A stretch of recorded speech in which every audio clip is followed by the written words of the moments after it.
Okay, I've done that. Yeah. All right. Okay. So I need to hasten on, and I am absolutely delighted to welcome Dr. Robert Nash from Aston University. He is a senior lecturer there and director of undergraduate study. Yes. His area of research is cognition and memory. He does stuff with eyewitness testimony. He's interested in the practical applications. But actually today, he's going to be talking to us about a topic that is very close to our hearts. When feedback is forgotten. So without more further ado, I'm absolutely delighted to pass you over to Dr. Robert Nash. Thank you.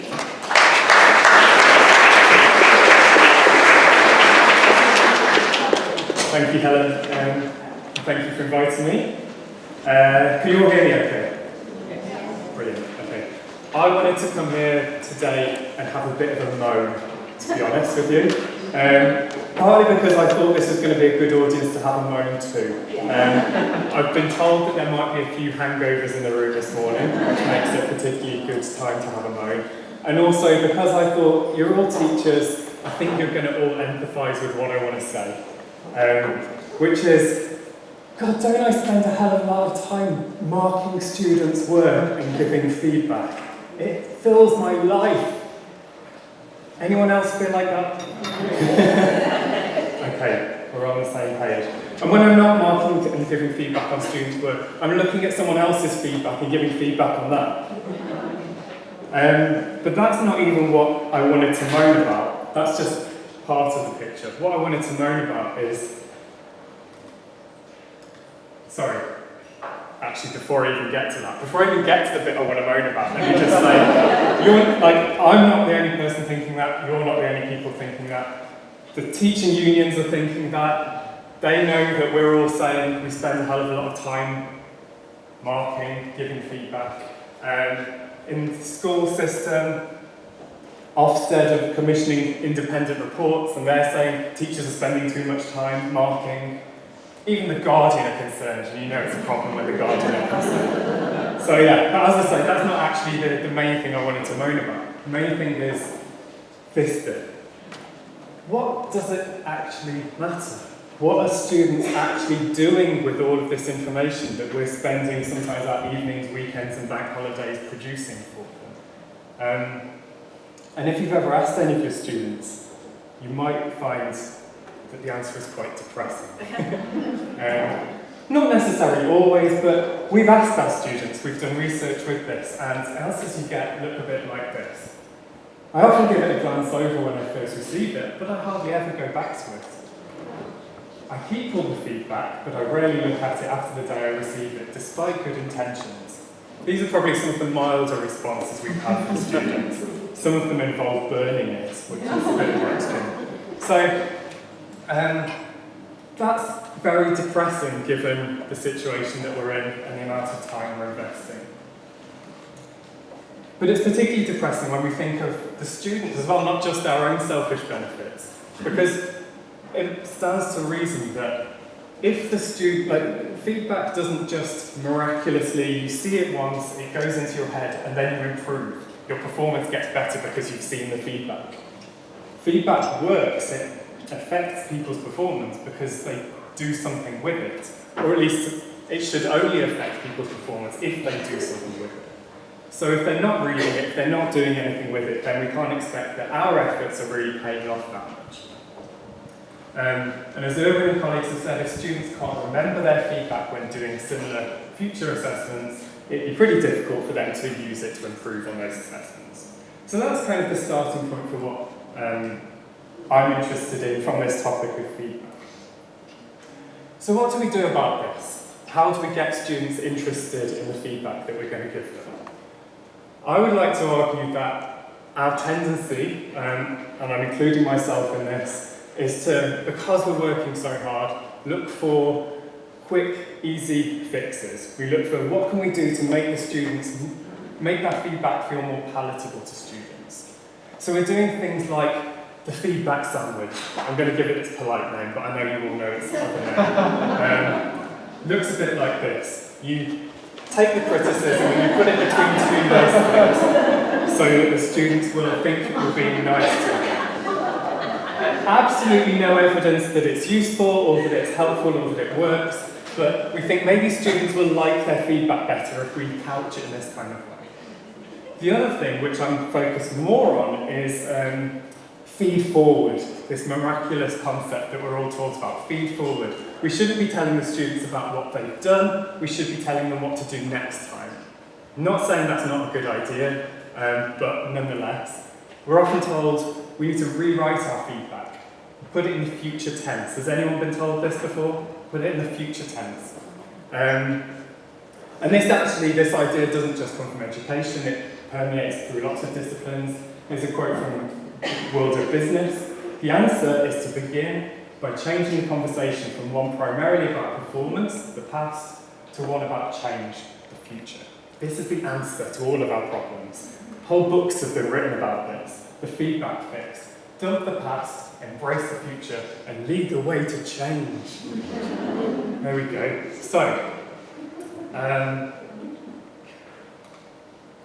I would like to argue that those are, and I've called them cynical quick fixes, because it kind of suggests that what the real problem is, the real problem with students not engaging with our feedback, is that we're not writing it in the right way.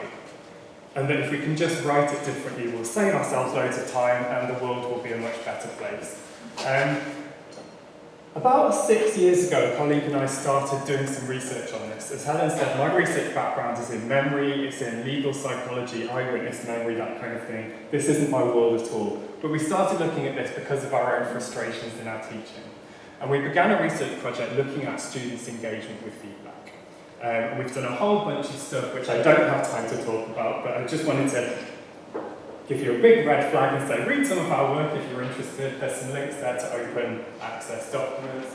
We've done a whole systematic review of this literature on what can we do to get students to engage with our feedback. We've done focus groups with students trying to understand what are the barriers that stop them from engaging with feedback. We've developed teaching resources. We've come up with concepts about how we can actually work towards getting students to take their own share of the responsibility, which is, we would argue, absolutely essential. These cynical quick fixes don't really solve the actual problem that is going on here. So I need a different keynote to be able to talk through all of this for you, and it's not what I'm going to focus on today. I'm going to focus on a part of this project which particularly came from my own interest, because as I say, I'm a cognitive psychologist. Focus groups kind of scare me. I need some numbers to play with. And so, as I'm an experimental psychologist, I said to my colleague, please can we do some experiments? I'd be really happy if we could do some experiments. And I was interested in part of the problem which I actually mentioned earlier. That quote from Irwin, if students can't remember their feedback, then they're not going to be able to use it to improve. So for me, that raised an interesting question. What do students actually remember about their feedback when we've given them some information, let's say even 5 minutes afterwards, let's not say weeks, let's say 5 minutes afterwards, how much of it do they even remember? And it turned out when we went to the literature, there's been almost no research whatsoever on this topic. I say almost, I probably would say zero, but I don't want to box myself in. So almost no research on this topic. So we were interested in trying to figure out what we could do with this, and because there's no research at all, it's a big old gap in the literature to fill. So we were interested in particularly this idea about feed forward, thinking about the future rather than the past. We're interested in that partly because it's a very timely topic in the memory literature as well. People are talking a lot about the future-oriented functions of memory. So we thought there should be a really rich theoretical literature to kind of get us thinking about this topic. So we thought maybe, aside from how much overall of their feedback our students remember, it would be particularly interesting to look at whether this feedback versus feed forward, past versus future difference might actually help us. So some of the terminology I'm going to use today are these terms. So feedback can have two two different kinds of styles, if you like. It can be evaluative, so that's kind of the feedback, focusing on what a learner has done in the past, or it can be directive, focusing on what they need to do in the future. So I'm going to use these terms a lot today, evaluative and directive feedback. And for various reasons, we thought not only is we see in the literature in teaching best practice that people say future-oriented feedback is better for students, better and more useful, but we actually thought for several reasons we might predict it's also more memorable. So, for example, students tell us that they're more interested in receiving that kind of feedback. They're more interested in being told how to improve in the future. And we thought that alone should be one reason why we might predict this, why we might predict that they'd remember future-oriented feedback better. Because if you're interested in something, you might pay more attention to it. We backed this up with a few informal surveys. We surveyed our own undergraduate students and asked them just, if you had a choice between past-oriented or future-oriented feedback, and we define them both, which would you rather have, one or the other? And 3/4 of them chose the directive feedback. When we asked the same question to sixth form students, 3/4 of them wanted future-oriented feedback. When we asked 9 and 10-year-olds, 3/4 of them wanted future-oriented feedback. Not made up data, I promise. These are just consistent findings in our surveys. So there's a really strong preference for this, and that alone might lead us to predict that memory difference. But also, when we look to the memory literature itself, we find reasons to make the same predictions. As I mentioned before, there's been a lot of research talking about how memory has kind of evolved to serve a future-oriented directive function.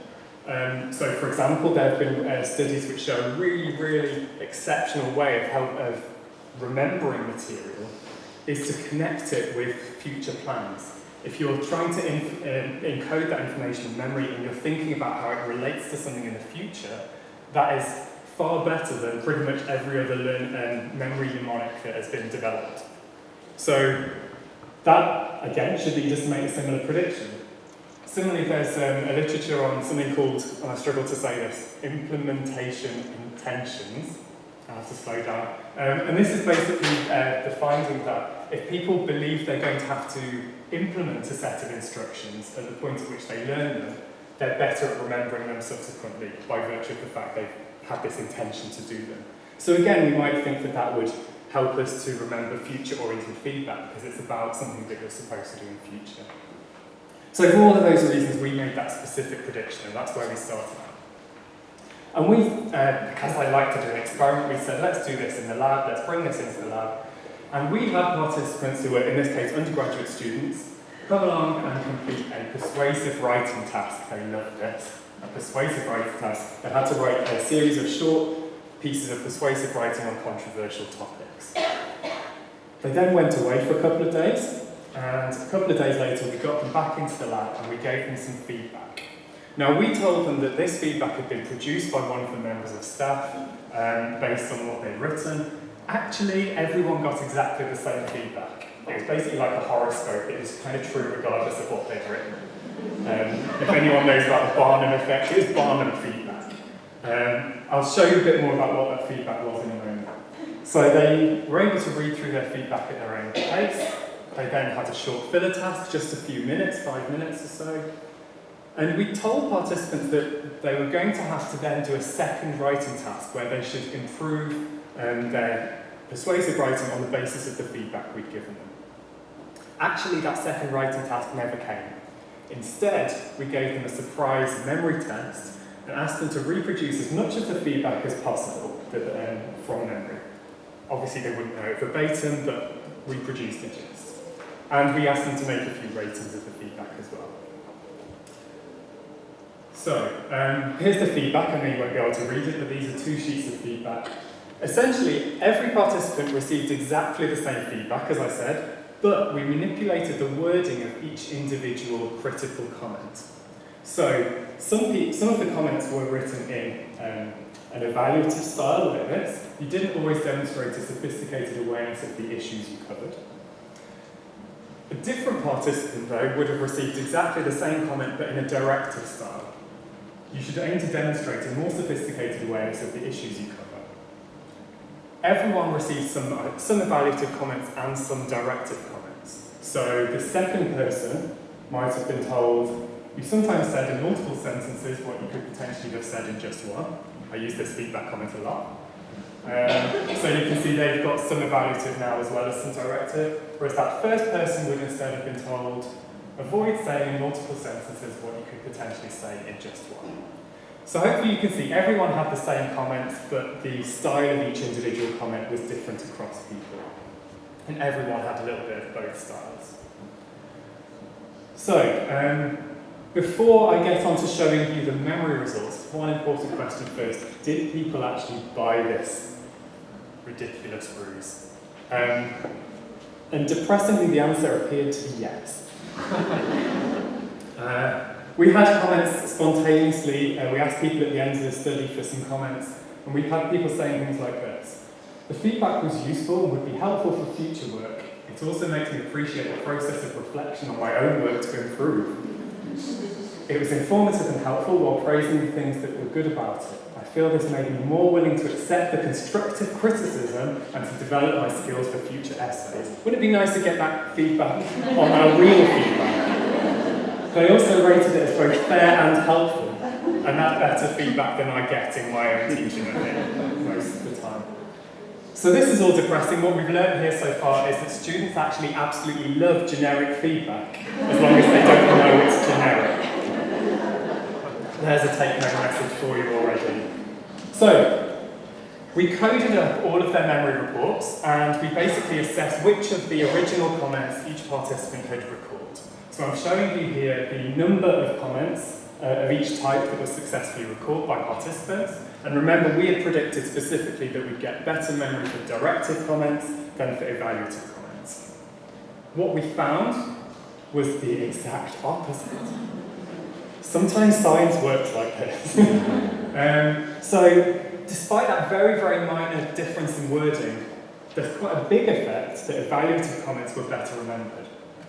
Now what we also did as a secondary interest was code up the style in which these comments were retrieved. So for example, you might have been told you made a lot of spelling mistakes, but you might remember it as, next time I need to not make so many spelling mistakes. So you turn it into a directive comment.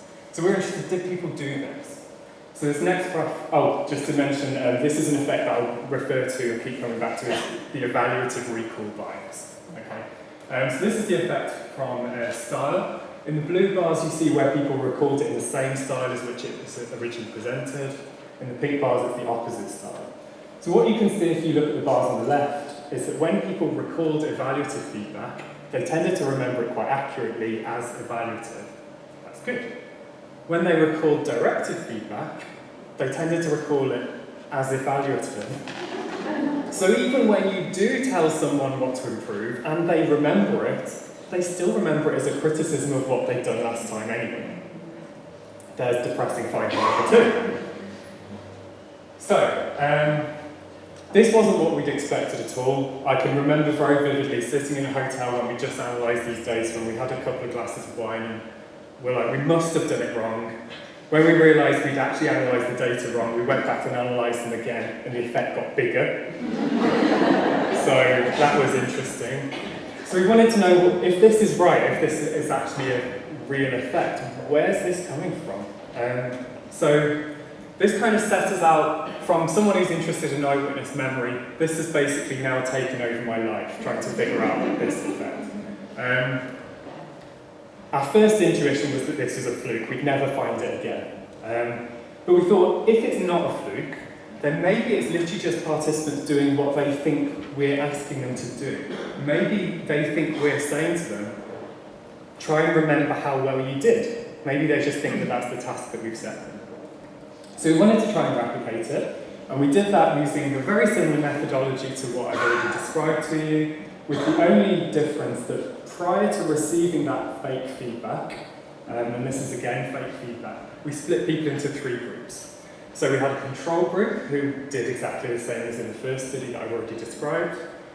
We also had a past orientation group. These people were told specifically that it's really important that when they read the feedback, they should look for information about how they've performed and how well they've done. And good students would look for that kind of information. That's kind of what it seems like they're doing anyway. So we also had a future orientation group where we said to people, when you read the feedback, it's really important to look for information about how you could improve in future, and that's what good students are going to be looking for. So we wanted to see if the effect would maybe go away in this future orientation group. So same kind of graph again. I'll show you the data first from the control group. And we found exactly the same again. So evaluative feedback, significantly more likely to be recalled than directive feedback. And also when they did recall the feedback, it tended to be in this evaluative style. So perfect replication. As a rule of thumb, if you see that kind of pattern of bars, you know what it means now. I won't explain it every time. Past orientation condition. Same finding again. That's probably not too surprising because they seem to be fairly past oriented already. So the interesting thing is what happens in the future orientation condition. Same again.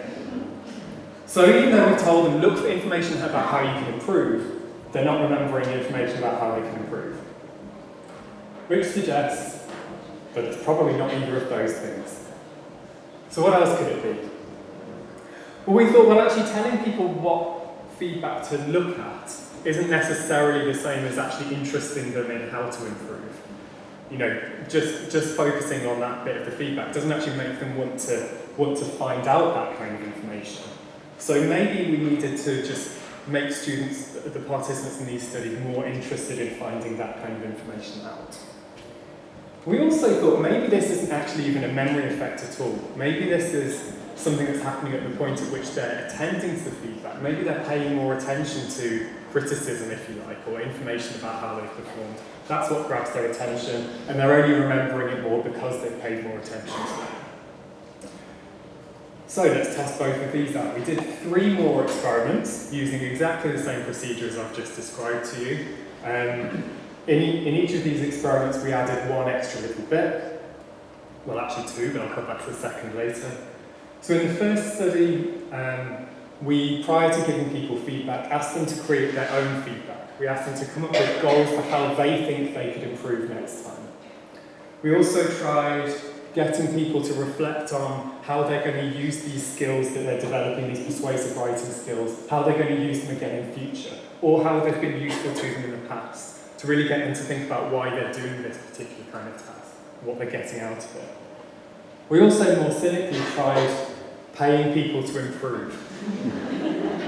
It's a good teaching methodology, right? We said to people, if we will give you more money, the better you do in your second writing task, the more you improve on the basis of the feedback. And we've got this clever technique, which we never got as far as describing. We've got this clever technique for measuring that. We'll give you more money. And also the people who improve the most will get loads more money. We'll have a big mega raffle and you'll all be loving it. So in every other respect, these studies are all the same, just with these extra manipulations prior to receiving the feedback. What we found in all 3 of these studies, again, the evaluative recall bias replicated in every single one of them. But setting goals for improvement didn't get rid of it or even make it any smaller.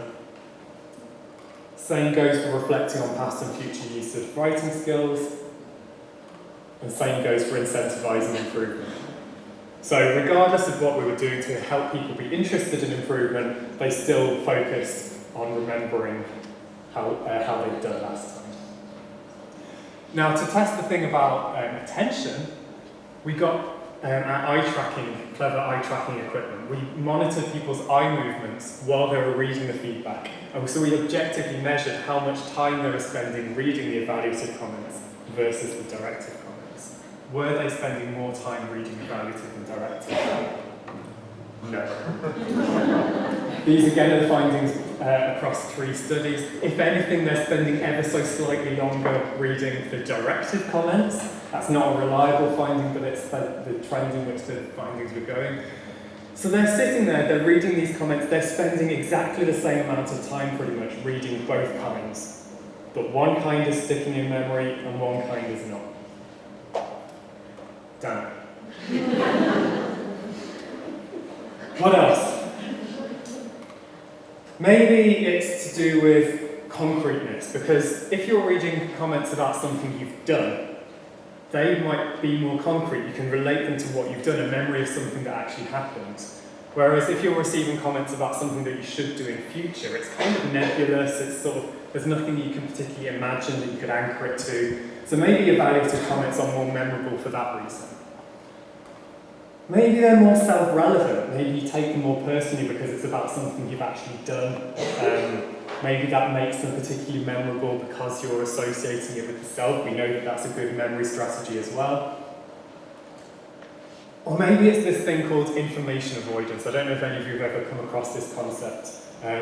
It's been studied particularly in the domain of health psychology. It's basically the finding that when people know or anticipate that they're going to be given information or advice that's going to be difficult for them to implement, they avoid the advice. So this is kind of like when you go to, or when people go to, or avoid going to the doctors because they just know the doctor's going to tell them to lose weight and stop smoking and cut down the drink. They'd rather just not be told that information because they know if they're told it, it will oblige them to do it and it will be difficult. This is information avoidance. It's good to have a technical name for something that we're all kind of experience just as normal human behaviour. So we thought if there's any of these three things, what we ought to be able to do is get rid of the evaluative recall bias completely if we gave people someone else's feedback. Because if you're reading someone else's feedback, neither kind of comment should be more concrete because it doesn't relate to anything you've actually done. I should say, if this is in a context where people don't even do a persuasive writing task, you literally just receive some feedback. So the evaluative comments shouldn't be especially memorable because they're not linked to anything concrete.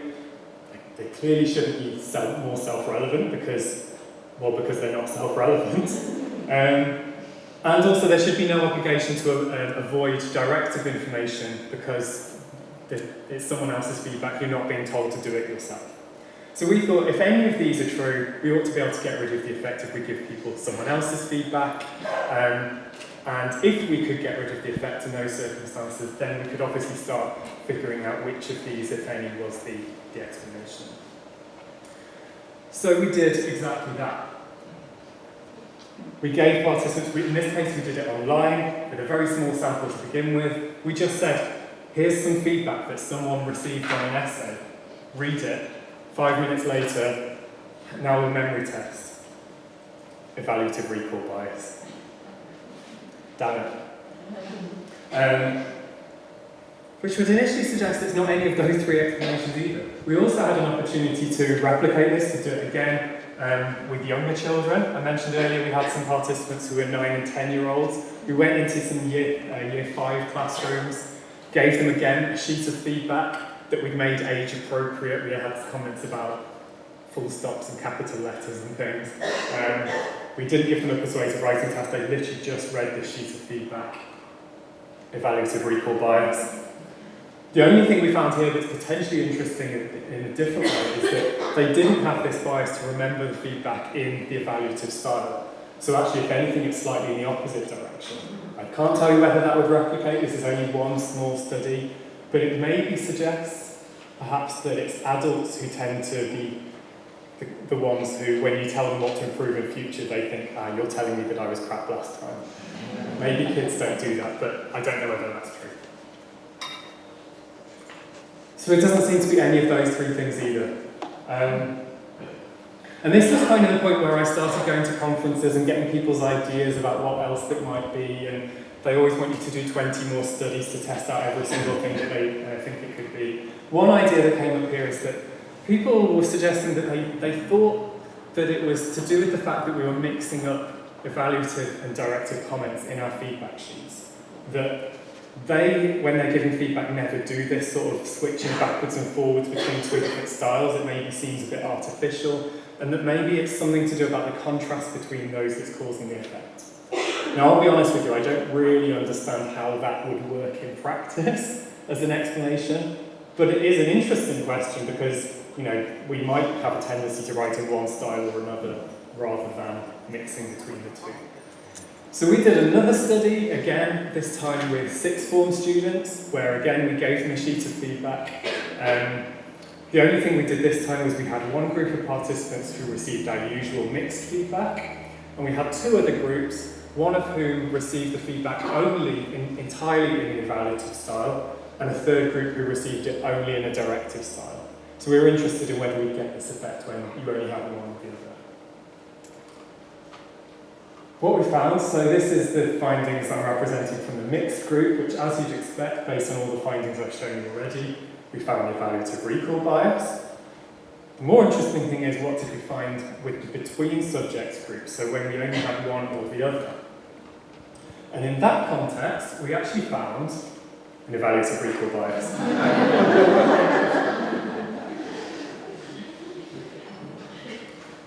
So it's not that. And I'm kind of running out of slide now. So what else? This is where I thought we were onto something, and I feel embarrassed that we actually never came up with this idea ourselves. But it was suggested to us that probably what's going on here is that the evaluative comments just seem harsh. They feel negative, they feel judgmental or unfair. Whereas directive comments, they feel more aspirational, they feel more supportive and kind. So maybe it's the case that something that feels a bit critical or mean, again, is just remembered for that reason alone. And I was convinced here, this is it, we found this. Thank you, anonymous conference reviewer person that we've got. But how do we get at this? Because we can't really, I don't know, we could be trying to manipulate people's emotions, that would be all kinds of weird, I don't know. It's not the kind of research that I tend to do or know how to do well. We thought, okay, there's a tidier way of doing this. What we could do is rewrite the feedback in such a way that the directive comments are really mean and the evaluative comments are really supportive. And this, I have to tell you, was the most fun I've ever had creating.